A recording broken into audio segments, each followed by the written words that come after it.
Muito boa noite, pessoal.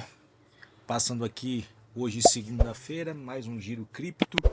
Só para dar um panorama a respeito de nossa visão ainda, se continua mesmo ou não, se mudou ou não, da nossa última do nosso último vídeo que a gente deixou aqui. Então, basicamente, vamos falar um pouquinho sobre o Bitcoin, passar um pouquinho sobre a dominância do dólar ali, sobre o DXY, né? Um pouquinho também sobre altcoins, principalmente do Ethereum ali.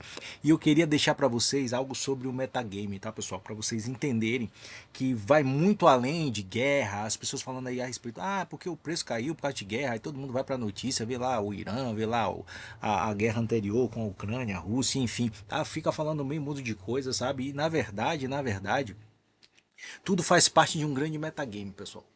E é o que o Aiko ele sempre falava sobre o homem composto, né? Sobre você olhar o mercado como um homem que tem uma mente brilhante por trás, ele está articulando, ele está jogando com você, né?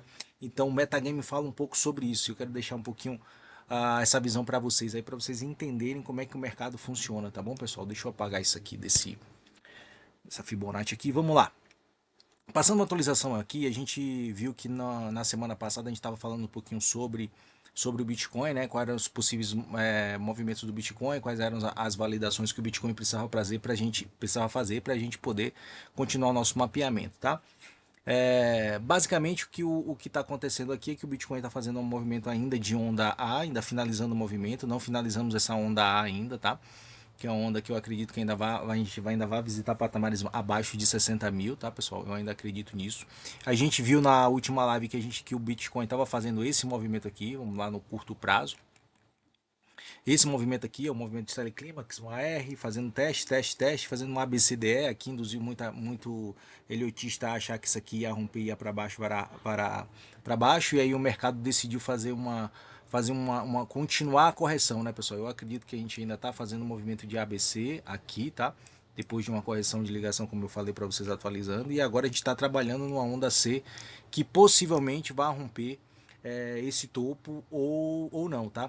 Se esse topo não for rompido, aí realmente vai ter mais uma indução e a gente pode estar trabalhando numa complexidade ainda maior, tá? Eu acredito que essa semana a gente consegue finalizar esse movimento, tá? Eu dei uma previsão para vocês no último vídeo até dia 1º, né? Mas essa previsão pode se estender aí até o final da semana, né? Se a gente pegar aqui um pouquinho do movimento que a gente espera. Deixa eu pegar aqui o movimento para vocês entenderem. Movimento aqui, um pouquinho daqui dessa onda 3 até o último fechamento pavio, ó. Até aqui. Tá mais ou menos lá pro dia 3, dia 6, tá? Por aí. Pro dia 3, dia 6. Eu acredito que essa semana aí a gente tá finalizando essa onda 4, assim. Eu espero. O BTC já tá fazendo esse movimento aqui, ó. Qual é o movimento de ABC? Onde isso aqui tem um movimento de 5 ondas, né, pessoal? A gente pega aqui, ó. Vamos pegar aqui um mapeamento de 5 ondas. Aí você vai ver aqui, ó. 1, 2, 3, 4, 5. Finalizando uma onda C. Essa onda C vai finalizar onde? Normalmente, quando você tem uma onda complexa, ela finaliza normalmente em 0,382 de Fibo para 0,5 de Fibo. O que conflui, tá, pessoal, com essa região de bloco aqui, tá? Deixada aqui pelo SMC aqui por volta aqui dos 74, 75, tá? É mais ou menos isso aqui que o BTC vai buscar nos próximos dias, tá? Eu não acredito em alta muito forte agora, não acredito, tá? Não acredito até por causa da complexidade, até porque a gente trabalhou essa onda 3 muito estendida e a complexidade aqui, tá? Quando a gente trabalha com uma complexidade muito grande, a tendência é a gente pegar movimento curto de recuo para aí sim a gente trabalhar depois uma onda 1, 2, 3, 4, 5, uma 5 verdadeira, que pode ser truncada como eu falei no outro vídeo, tá?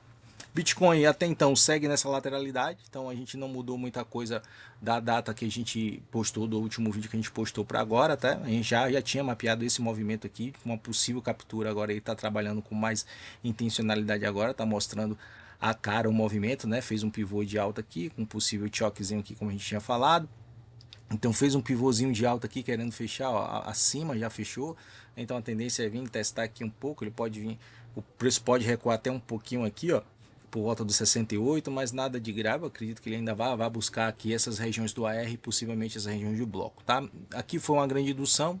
Esse movimento aqui de AR não tocou essa região de bloco, tá? E essa região de bloco é importante para quê? Por causa do institucional, né, pessoal? O preço não caiu justamente porque o institucional induziu muita gente a shortar e muita gente shortou a partir daqui desse movimento, tá? E aí ele fez o movimento contrário, vai pegar os stops de todo mundo que está aqui posicionado, tá? Depois a gente olha o mapa de liquidez para vocês verem como está o movimento. Mas a priori é isso, o Bitcoin está nesse movimento. Eu acredito que a gente não concluiu o movimento de onda 4, vamos concluir, já estamos próximos de concluir, tá? Muita gente pega o movimento de Fibonacci, né? E faz o de toda essa estrutura, pessoal, e tenta fazer pegar a Fibonacci de toda essa estrutura e fazer. Não é errado, tá, pessoal? Mas normalmente eu não gosto de fazer isso porque correção de onda 4 não é correção da estrutura em si. Você pode fazer toda a estrutura de 1, 2, 3 e pegar aqui e fazer só o movimento de boss e o movimento de estrutura. Então, quando você faz a leitura de 1, 2, 3 aqui, é o que eu estou querendo dizer. Ó. Você faz 1, 2, 3, aí você pega o movimento de pega toda essa pernada, fibo de toda essa pernada e traça aqui mais ou menos um alvo, né, de fibo, onde o preço pode visitar, tá? E aí é a questão da mitigação, tá, pessoal? Eu não gosto de fazer isso. A priori, eu sempre gosto de pegar as ondas, né? Porque cada onda é proporcional ou não à onda anterior. Então, eu gosto de pegar o movimento de Fibo e aqui vai dar mais ou menos essa região aqui dos 75, 74, por aqui, tá? De qualquer maneira, é a região do bloco, tá, pessoal? Coincide casa, região, não um ponto exato. E aí na região você consegue confluir e quem gosta de operar a curto prazo, tentar pegar um short aqui nessas regiões aqui, se o mercado alinhar, tá? O mercado alinhar, romper, aí você consegue pegar aqui um movimento e bota o stop sempre abaixo, acima da máxima, e aí tenta surfar um movimento de onda 5 aqui, tá? É o que eu vou tentar fazer, pegar um short aí no curto prazo, tá bom? Esperando só o BTC atingir esses patamares maiores, tá? DXY. O que acontece aqui com o DXY? O que é o DXY, tá, pessoal? DXY é um índice de força do dólar, ele mede a força do dólar. Eu já fiz um mapeamento aqui de como está a força do dólar perante a economia em si, e a tendência é que o dólar venha perdendo valor, tá? Para outros ativos, tá, pessoal? E a força do dólar, a força de impulsão do dólar está sendo perdida no momento que a gente está trabalhando aqui no movimento de onda C, né, no movimento de corretivo ainda, tá, pessoal? Então eu acredito que o dólar ainda vai perder mais a dominância dele aqui referente à força referente aos outros ativos, tá? Então a gente ainda está no movimento baixista aqui para o dólar. Não que represente, pessoal, aqui não representa o preço, tá, pessoal? Aqui representa a força que o dólar impõe sobre as outras moedas, tá? Então é diferente. No gráfico da dominância do dólar, ou seja, o dólar ele está passando por um momento em que, apesar da força estar diminuindo, ele ainda está com um movimento altista aqui no curto prazo para a dominância, né? Então, para a dominância, ele ainda vai ter um movimento aqui que eu acredito de captura desses topos aqui, tá? Então, o dólar ainda pode subir, a dominância do dólar pode subir mais um pouquinho, tá? O pessoal ainda se proteger devido a esse movimento que está acontecendo aí de possível correção, não só do Bitcoin, né? Muita gente, porque às vezes as pessoas pensam assim, mas é o USDT, o dinheiro está saindo de cripto. Muitas vezes não, tá, pessoal? O SDT é justamente as pessoas saem dos ativos, saem das altcoins, saem do Bitcoin e elas deixam o seu dinheiro todo em cripto, tá? E às vezes deixa o dinheiro lá na USDT, então a gente pega esse gráfico para justamente medir se o pessoal está guardando mais, está se expondo mais, tá? Nos ativos. Então aqui a tendência é que ainda essa dominância cresça mais um pouco, tá? Ela pode vir aqui para as regiões de 6.9, 6.7, tá? E aí sim conseguir alcançar o último alvo para aí sim depois fazer o movimento que a gente está esperando, tá? Que é esse movimento aqui, ó, pessoal. Ela vem, toca esse bloco aqui, tá? Ela pode vir fazer uma correção mais profunda de onda 4, fazer o movimento aqui até a onda, completar a onda 5, preparar um thrust, um upthrust aqui e aí automaticamente capturar essa região aqui, ó, tá? Que deixou muita coisa aqui. E aí sim ele começar a fazer o movimento de baixa e aí você vê movimentos expressivos no mercado cripto, tá? Que é quando a transferência de ativos e o povo começa a se expor mais, tá bom? Falando um pouquinho sobre o metagame, eu queria deixar, eu fiz um estudo a respeito do metagame sobre como é que a gente se comporta diante do mercado, tá, pessoal? Como a gente se comporta diante do mercado. Então, na verdade, o que que acontece? Eu falei a vocês sobre o Composite Man, que é o homem, que é a mente que está por trás do mercado, né? Que é uma mente que você precisa olhar o mercado com como se tivesse uma mente brilhante por trás do mercado, fazendo todo o movimento, todo o jogo, né? Jogando com você. Então, na verdade, é você que está sendo operado muitas vezes no mercado. Você pensa que você está operando, mas é o próprio Composite Man, que o próprio Wyckoff falava, que começa a manipular você, tá? Então, basicamente assim, se você não entende o jogo, é o jogo por trás do jogo. Isso é um metagame, tá, pessoal? E normalmente o que que acontece? Todo mundo às vezes só olha rompimento, suporte, resistência, mas quem precisa que você acredite nesse rompimento? Quem se beneficia quando você compra topo? Quem ganha quando você vende fundo? Isso é metagame. Entendeu? Por exemplo, se você está no poker, você não joga suas cartas, você joga o comportamento do adversário. No mercado, você não opera só preço, você opera a intenção. Quando você entende o metagame, você para de pensar: ah, será que vai subir? Será que vai cair? Você começa a pensar de uma maneira diferente. Você começa a pensar assim: peraí, qual é a narrativa que estão tentando me vender agora? Qual lado está o emocional? Onde está o consenso? Quem está atrasado no movimento? Metagame é você entender os ciclos, pessoal, e entender a psicologia coletiva de cada movimento desse.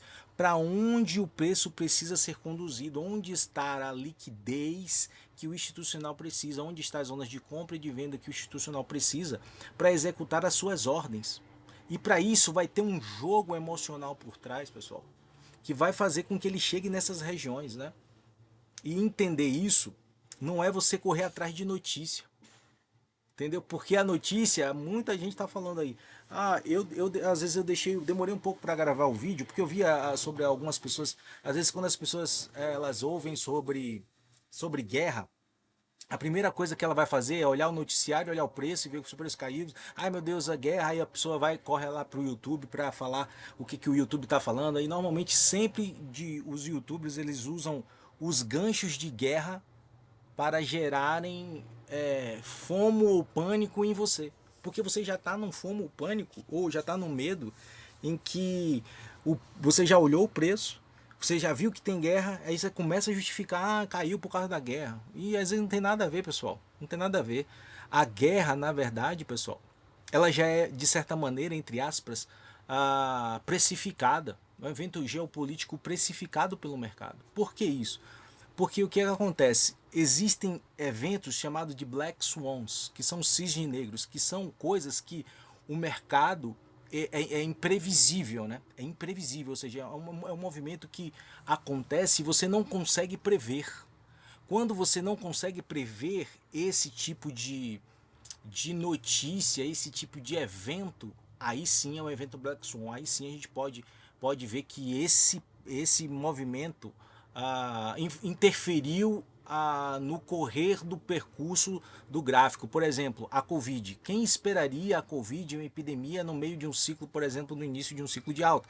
Ninguém. Então, um cisne negro, um evento Black Swan. Guerra não, pessoal. Guerra não. Guerra ela já é um movimento, guerra já é um evento que, de certa maneira, acontece em grandes ciclos. Então você já sabe que isso a qualquer momento pode acontecer, tá? Então não necessariamente fique correndo atrás de notícia, pessoal. Olha o gráfico, olha o preço. Opere o preço do gráfico, você vai ver que, na verdade, o que, que o Smart Money quer fazer aqui, né? Vamos botar aqui o Ethereum, por exemplo. Eu peguei aqui o Ethereum, tá, pessoal? Podia pegar qualquer outro ativo, mas só para você entender como é que o metagame acontece, que as pessoas às vezes estão vendendo em regiões de fundo e estão tão com medo que acaba não clicando, acaba não comprando, acaba não usando estratégia para comprar um ativo quando o ativo está descontado, tá, pessoal? A gente viu que o Ethereum, por exemplo, tá em regiões de compra e às vezes demora, é difícil você comprar um ativo assim, né? Às vezes a pessoa já tá tão calejada, já tá tão batida no ativo e diz, ah, agora vai cair mais, agora quer dar um infinito e além, tá? E a pessoa fica frustrada e não se arrisca mais, né? Porque ela não pensa, já perdeu tanto dinheiro que acaba desacreditando, né? Gera descrença. É aquele ciclo psicológico mesmo que entra e depois vai comprar errado quando tiver revertido o mercado, tá, pessoal? Então acontece isso bastante, tá? Eu deixei o Ethereum aqui como apenas um exemplo para vocês entenderem como é que o jogo é jogado, né? Essas regiões aqui, pessoal, é a região de interesse do institucional. E o que é que o institucional vai fazer para o preço chegar aqui? Notícia, ele vai mandar notícia, ele vai pagar para muita gente, para muito site, para muito YouTube que recebe valores. E vocês acham que não recebe? Claro que recebe. Muitos sites, muitas instituições são donas de grandes jornais, donas da mídia, pessoal. Então eles fazem de tudo para gerar medo e fear em você, que é o medo, né? Eles geram esse medo, esse pânico em você. E você acaba se travando e não comprando nas regiões que você tem que comprar. Mas para o preço chegar nas regiões de interesse do institucional, ele precisa estimular e tirar o ativo das mãos das pessoas que ainda estão segurando ativo acreditando em alta.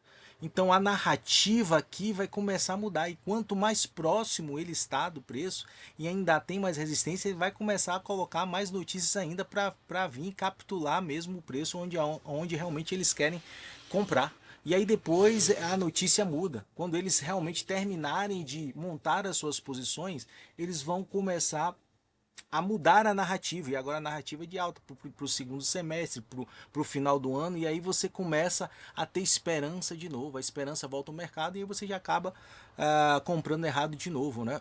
Exemplo típico, vamos lá para o metagame do Ethereum. Eu deixei um estudo aqui para vocês entenderem, tá? Para vocês entenderem que nos ciclos do Ethereum, nos ciclos de fundo do Ethereum, tá? 2018, o que estava acontecendo aqui em 2018? Em janeiro desse ano, né, o Ethereum atingiu US$ 1.400. Vou pegar aqui, tá? 2018, ó, US$ 1.400, tá bom? O Ethereum aqui tá em 2013, mas é 2018, tá, pessoal? Ele atinge US$ 1.400. 2016, a queda geral das criptos começa aqui. Aqui houve um medo regulatório, medo de regular, vai regular a cripto, não vai e tal. Aí vem fevereiro de 2018, a SEC avisa sobre as fraudes da ICO. Você sabe o que é ICO? ICO é Initial Coin Offering, né? Que é quando as empresas elas estavam as empresas de cripto, né, elas estavam levantando capital, né, naquele movimento de levantar capital com distribuição de moedas. Então esse aqui foi um movimento muito forte na alta e na baixa, questão de fraude, essa que estava investigando, né? Aí o Ethereum despencou para 300, aí começou o pessoal a dizer, agora a crise da CEO, isso aí já não vai mais existir, agora o Ethereum vai cair para 80, 90, flash crash, o Ethereum chega a US$ 13, enfim. O pânico foi o pânico, a desmoralização aqui aconteceu, foi aqui que aconteceu o fundo. Foi 95% de queda em 11 meses, pessoal. Isso em 2018. Um ano inteiro falando só de destruição, que o Ethereum morreu, que acabou, que agora não dá mais, e que agora as altcoins também morreram, tudo que foi com o Ethereum. Então, perceba como o jogo só se repete. Só se repete. 2020, mesma coisa. Eu não vou me alongar tanto porque esse é um estudo que depois leva horas para passar por vocês, mas só para vocês entenderem, pessoal, que a gente está em regiões de compra, não regiões de venda. Ah, aconteceu aqui em 2020, propagação global do vírus, né, o mercado global, início do pânico, tal, em 2007, em 10 de março aqui os mercados tradicionais começaram a implodir, né? Começou a cair. Aí o Ethereum despenca 60% em 2 dias, liquidações em massa, DeFi em colapso, né? Agora o DeFi acabou, não vai ter mais DeFi e essa coisa toda de DeFi para lá, DeFi para cá. A MakerDAO perto do colapso, o ETH toca então US$ 80 em algumas exchanges. Aconteceu também 70% de queda em 2 semanas. Aqui, 2022, mesma coisa, pessoal. O ano de 2022 foi marcado pelo colapso da Terra Luna, pela Celsius insolvente, né? O Meltdown DeFi, aqui a quebra da FTX, aqui o crash com a fraude, o Ethereum tocou US$ 1.000, o Demerge, que é aquela atualização do Ethereum, né? Que foi trocar as coisas com o carro andando, né? Do Demerge, que é trocar de Proof of Work para Proof of Stake, e aquilo que gerou incerteza, que o Ethereum ia acabar, que isso, aquilo, outro. Então, a credibilidade começou a assolar, começou a ser afetada, é o fim, cripto morreu, acabou. Começaram a sepultar cripto. 80% de queda em um ano de colapso. E agora, pessoal? O que está acontecendo agora? Mesma coisa. Ah, é fatídico, acabou o out-season, não tem mais out-season, agora o Ethereum perdeu força. Realmente, o que o gráfico está mostrando aqui, que realmente ele perdeu força, mas é uma grande acumulação aqui para o preço trabalhar e ir para zonas maiores. A gente está em zonas de compra, pessoal. Qualquer zona do Ethereum aqui, como eu falei anteriormente, é compra. Não tenha medo de comprar em regiões de fundo, em regiões de compra. Não tenha medo, tá? Não tenha medo. Seja os 5% do mercado que ganham, porque 95% das pessoas vão perder dinheiro, tá bom? Se você entrar com estratégia, se você fizer as compras com inteligência, você tem tudo para dar certo, tá bom? Se você gostar do ativo, não tenha medo. Estude, faça o dever de casa como tem que ser feito e não invista além daquilo que você pode perder, né? Invista aquilo que realmente você separou com sabedoria, com cautela, para colocar no ativo em regiões e fazer compras fracionadas em regiões que eu tenho certeza que você vai lucrar bastante no mercado. Eu queria deixar um pouquinho essa visão sobre vocês, um pouco sobre o metagame. Não é muita coisa, pessoal, porque o vídeo ia ficar muito extenso. Eu não queria me estender nos vídeos, já me estendi demais, não queria falar muito sobre isso, mas era necessário, tá? Era necessário porque a gente começa a ver que muita gente está desacreditada, pessoal.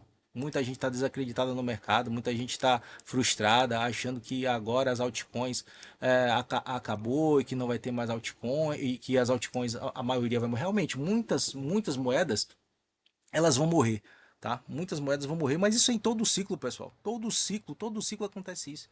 Cabe a você ver quais são as moedas estruturalmente falando que estão em posições de estruturas boas e investir nelas e esperar uma valorização aí daqui a alguns meses, tá, pessoal? Então é só saber se posicionar no momento de se posicionar.